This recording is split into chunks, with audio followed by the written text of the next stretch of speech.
I'm an addict for sneakers. Sneaker addicts, what up? It's your boy Dells back with a new video, new countdown for the new year. I've had a ton of people requesting the most slept on sneakers. A lot of people wanted me to do a top 5. I'm gonna do a top 10. Why not? And I think top 10s vibe real nice.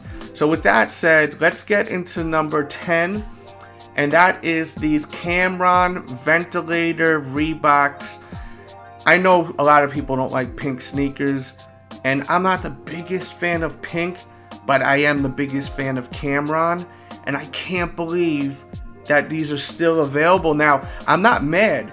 Don't get it twisted. I am not mad at all that they're sitting. I love that sneakers are available, but I definitely think this was a sleeper right here. This whole pink vibe is like a staple to Cameron. I know Cameron has so many fans out there. A part of me thinks that maybe not enough people knew about this actual release that are not in the sneaker world, you know? Who knows? Next, we got the 35th anniversary of the Saucony Original Jazz. This release, I gotta say, was so overlooked. The quality of the upper is luxurious. It's actually even known as the Luxe Edition because of the actual leather and the suede.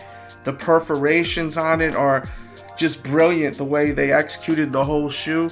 And I just think this was a slept on sneaker, completely slept on release. Saucony put out so many that just flew up the shelves, and this one was just executed nicely. Came in dust bags too. Definitely had a real premium vibe to it. So definitely had to make the list. Next is a shoe that I know a lot of people didn't like, but I personally really dig them. The Lettermans, inspired by the outfit Michael Jordan wore on the David Letterman show. I thought it was a great idea. I know some people were saying, it's a reach, it's kind of corny. Well, you know, I like corny things sometimes, and if that's what you guys think, that's fine. It's just opinions, you know. Everyone has opinions, and some will agree and some will disagree. Nothing personal, they're just sneakers, but I dig this shoe a lot. And we're going to keep it with the retro ones, and I'm going to hit you with these right here. I'm very shocked that this Storm Blue Kentucky colorway did not sell out, but at the same time, I'm not shocked because there was a lot of Jordan ones that sat, and it just shows how, you know, when shoes are limited, people really want the sneaker because it has a value to them, I think, in my opinion. And if this was a limited release, people would be just raving about how amazing this is. They finally brought these back, yada, yada, yada. But being that that's not the case, they actually made enough pairs. And actually, from my understanding, they didn't like make a huge amount on this colorway. It's just that people just didn't buy them. I just think it was a slept on sneaker. I did also mention in my review, though, it may have been the wrong time to release this, being that they released a lot of ones this year, and there's other ones that came out in a blue and white colorway. And not everyone needs to buy multiple pairs of white and blue sneakers in different shades in 1 year. Moving on, 2 pairs of kicks, the yin and the yang. I thought that these were amazing sneakers. I thought they nailed it with this pack. And I almost wish they released them together, like with the cool packaging and whatnot. I think that would have been really awesome. Neutral colorways, you could wear with tons of outfits. They're still available. All of these shoes I'm showing you, you can still find, and a lot of them you can find for under retail, by the way. I will put information in the description box below to help you guys out. Moving on, we've got the Saucony Dirty Snow 2 collection. Now, there was 3 colorways, and they were all dope. This was my favorite out of them, and it's wild how, once again, like, they make something more of a general release and it's under the radar, and I think that a lot of people need to check these out, and you can find them online, and the quality is superb. It got sick 3M. These have the illest 3M on them. Real cool pair of kicks. I definitely recommend them. And they had to make the list because the last one they released last year, the Dirty Snow ones, they sold out in like a matter of a couple of hours. Like, they just sold out everywhere. And keeping it moving, next on the list, I guess we'll say the entire collection of the Nintendo Vans collection. I can't believe how these didn't have more hype to them. To me, they didn't have the hype that the Toy Story release had, and I think they nailed it. It even came with NES packaging, like the box. It was looking like the console. So cool. Great work with this. Nintendo and Vance, amazing work. Definitely a slept on release, because you can find them for under retail now. And that's a good thing. I have to remind people, for people that are going to leave in the comments, why are you complaining? It's under retail. Why? You know, those people, like, I'm not complaining. I'm just saying, you know.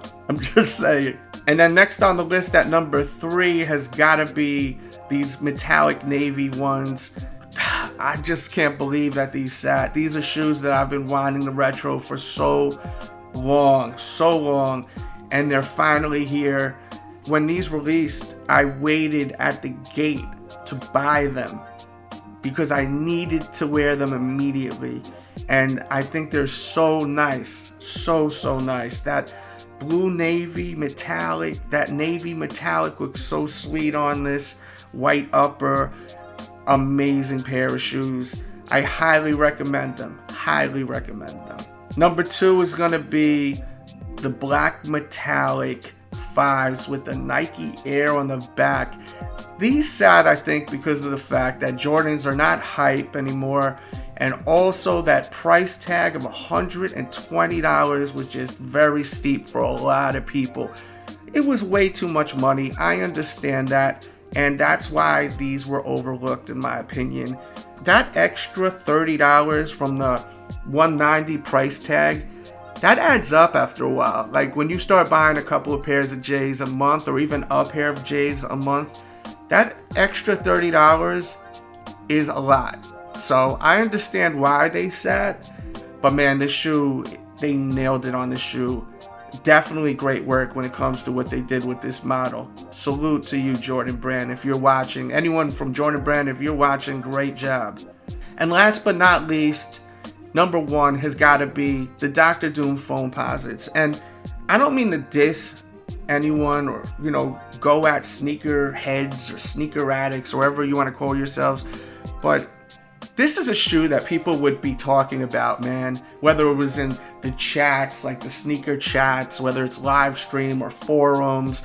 This was a shoe that just a couple of years ago, everyone would say, oh, I can't wait for the Dr. Dooms to come out. Oh, I can't wait. And then this year, because Foamposites are not in fashion, quote unquote, all of a sudden, a lot of like the quote unquote sneakerheads, this was just a shoe that no one talked about. This was a sneaker that like everyone forgot about. But like you go back 3-4 years ago, people were complaining, how come they haven't released the Dr. Dooms or the UNCs? This is such a classic colorway, and this is the most slept on sneaker of the year. By far the most slept on sneaker of the year.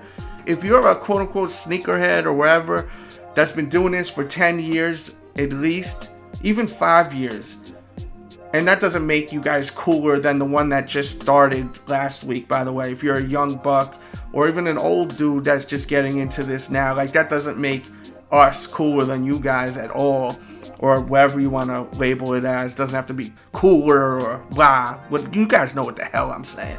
But anyone that's been doing this for a hot minute, you guys know, like, you see the shift of like the sneaker culture and how it's going, and how some people just are such sheeps. Like a few years ago, they were talking about how they wish this sneaker came out. And once it came out, now that it's not in fashion, it's just nothing. Like no one even gives a damn about this shoe. But people that really love sneakers, especially like Foamposites, you don't just fall out of loving Foamposites because it's not in fashion. You wear sneakers that you've always loved, you know. You're a quote unquote I guess a sneakerhead, you know. As much as I hate labeling stuff, like I'm not gonna stop wearing Jordans because they're not in fashion like they used to be. I don't care about what's in fashion. I care about what I want to wear and what I like. And I'm not trying to be like Kanye West and wear the hip jeans that are, you know, like leggings and the right rips on the jeans and all that stuff. Like, I don't care about that. I just wear what I like wearing, and that's all it is. I'm not gonna stop wearing Foamposites because they're not in fashion now. And this is definitely the #1 pick. And that's just my opinion, guys. Everyone's got their own opinion, and please, if you want to go in and tell me, you know, I'm wrong about something, let me know. Just, you know, try to be respectful. I'm not trying to be disrespectful to you. And that's it for this countdown.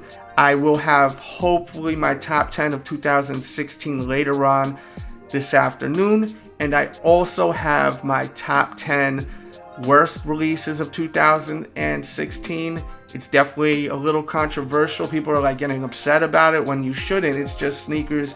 Please don't get upset about, you know, some of the picks.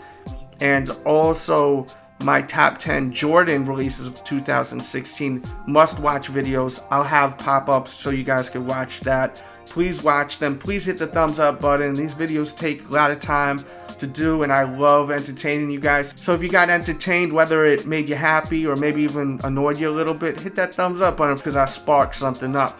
And subscribe if you're new. Thank you all for watching. Happy New Year, and I'll be back real soon with another vid. We out.